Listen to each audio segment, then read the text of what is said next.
우려했던 파업은 피했지만 대구 시내버스 운영 체계를 손봐야 한다는 목소리는 계속돼 왔습니다. 세금이 투입되는 현행 준공영제를 근본적으로 보완하자는 건데요. 김낙선 기자가 나와 있습니다. 김 기자. 네. 사실 잊을만 하면 들려오는 게 시내버스 노사 간 파업 소식이거든요. 노사 간 갈등, 가장 큰 이유가 뭡니까? 네, 역시 가장 큰 이유는 임금 인상입니다. 이번 협상에서도 노조 측은 임금 8.5% 인상과 상여금 제도 개편, 그리고 질병에 대한 유급 휴가 인정을 요구했는데요. 특히 최근 코로나19 사태로 2년 동안 임금이 동결됐고 물가도 급등한 만큼 임금 현실화가 필요하다는 주장입니다. 하지만 사측인 대구시 버스 운송사업조합은 운행 수익 감소로 인한 경영 악화 등을 이유로 임금 동결 입장을 고수해 왔습니다. 노조는 2017년과 2019년에도 주 52시간 근무제 도입에 따른 임금 보전 등을 요구하며 파업 예고를 했지만 파업 직전 조합 측과 극적으로 합의했습니다.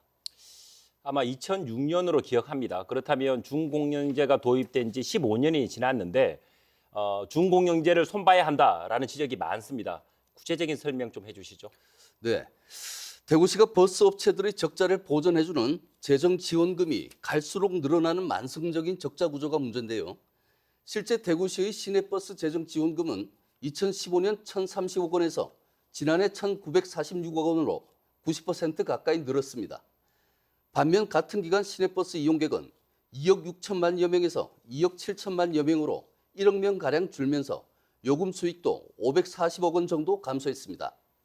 운송 원가 가운데 요금 수익을 뺀 적자를 대구시가 해마다 1,000억 원이 넘게 보전하는 상황에서 지난해 26개 대구 시내버스 업체가 챙긴 이윤만 100억 원이 넘습니다.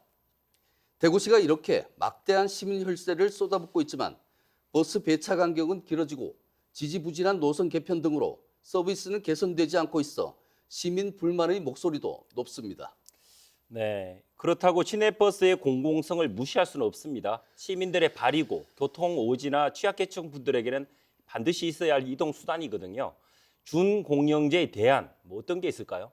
네, 먼저 살펴볼 곳이 대전입니다.